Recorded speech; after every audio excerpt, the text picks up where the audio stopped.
बिस्मिल्लाहिर्रहमानिर्रहीम। आप सब नाजरीन को आज की नशिस्त में दिल की गहराइयों से खुश आमदीद। आपका बहुत बड़ा सरमाया वो लोग हैं जो आपकी गैर मौजूदगी में अपने अल्लाह से दुआओं में आपके लिए खैर मांगते हैं। अल्लाह पाक आपको हमेशा खुश रखे और अच्छी सेहत से नवाजे, आमीन। नाजरीन, एक दफ़ा का जिक्र है कि नबी अकरम सल्लल्लाहु अलैहि वसल्लम ने इरशाद फरमाया कि एक आदमी के 3 भाई थे, एक बड़ा भाई, एक दरमियानी और एक इससे छोटा। जब इस शख्स का इंतकाल होने लगा तो इसने अपने बड़े भाई को बुलाया और कहा कि आप मेरे बड़े भाई हैं और मेरी मौत का वक्त आ गया है। मैं ये चाहता हूँ कि आप मेरे साथ साथ रहें, मेरी कब्र में भी आप तशरीफ़ लाएं और मुझसे कभी जुदा ना हो। वो बड़ा भाई कह देगा कि मैं तो ये काम नहीं कर सकता, अलबत्ता इतना कर सकता हूँ कि जब तक तेरी जान में जान है तेरे पास बैठा रहूँगा, लेकिन जूं ही तेरी जान निकल जाएगी फिर मेरा और तेरा कोई रिश्ता नहीं। वो मरने वाला मायूस होकर अपने दूसरे भाई को बुलाएगा और कहेगा कि भाई देखो, आप भी मेरे भाई हैं, आपका हमारा दोस्ताना रहा, हम में प्यार और मोहब्बत रही और हम एक दूसरे के साथ मिलकर जिंदगी बसर करते रहे।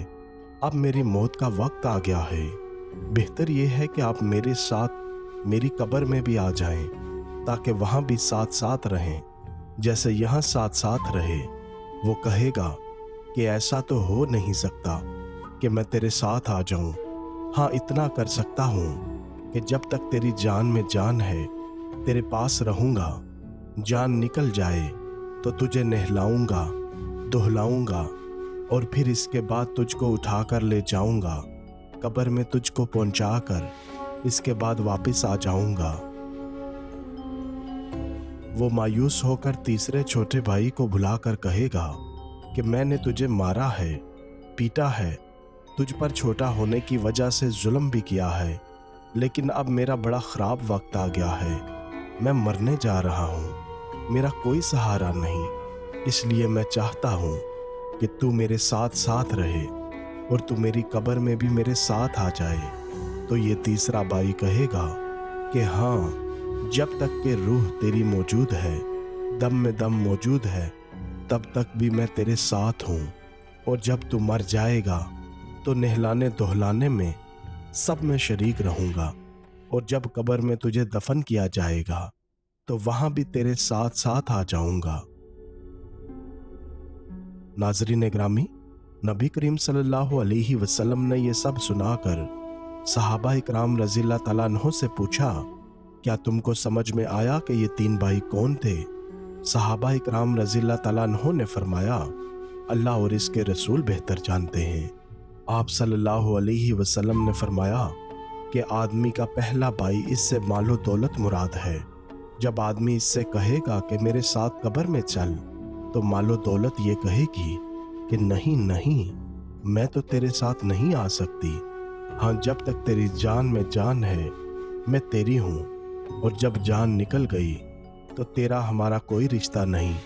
रूह निकलते ही माल तो किसी और का हो जाता है, दूसरे लोग हड़प करने को तैयार बैठे रहते हैं, बल्कि ऐसे वाक़यात भी आजकल पेश आ रहे हैं कि इधर रूह कब्ज़ हुई और उधर माल के बारे में झगड़ा शुरू हो गया कि मुझे मिले, तुझे मिले, तो ये बड़ा भाई माल है। और फरमाया कि दूसरे भाई से मुराद दरअसल रिश्तेदार हैं, दोस्त अहबाब हैं। ये आदमी के साथ इस वक्त तक रहते हैं जब तक कि कब्र में इसको दफन किया जाता है, लेकिन कब्र में दफन होते ही सब के सब वापस आ जाते हैं। और तीसरा छोटा भाई कौन है? फरमाया कि तीसरे भाई से मुराद इसके अच्छे या बुरे आमाल हैं। एक और हदीस में इसी मजमून को इस तरह मुख्तसर करके बयान फरमाया कि मैयत के साथ 3 चीज़ें जाती हैं, 2 वापस लौट जाती हैं और एक इसी के साथ बाकी रह जाती है। इसके अहलो अयाल, इसका माल और इसका अमल 3 जाते हैं। अहलो अयाल और माल वापस चले आते हैं और अमल इसके साथ रह जाता है। अलगर्ज कब्र में सिर्फ अमाल ही हमारे साथ जाएंगे और कोई चीज़ साथ नहीं जाएगी। اس لیے قبر کے حالات ہمیشہ ہمارے سامنے ہونا چاہیے۔ دوستو، امید کرتے ہیں کہ آج کی ویڈیو آپ کو ضرور پسند آئی ہوگی۔ اللہ پاک ہم سب کو عمل کرنے کی توفیق عطا فرمائے، آمین یا رب العالمین۔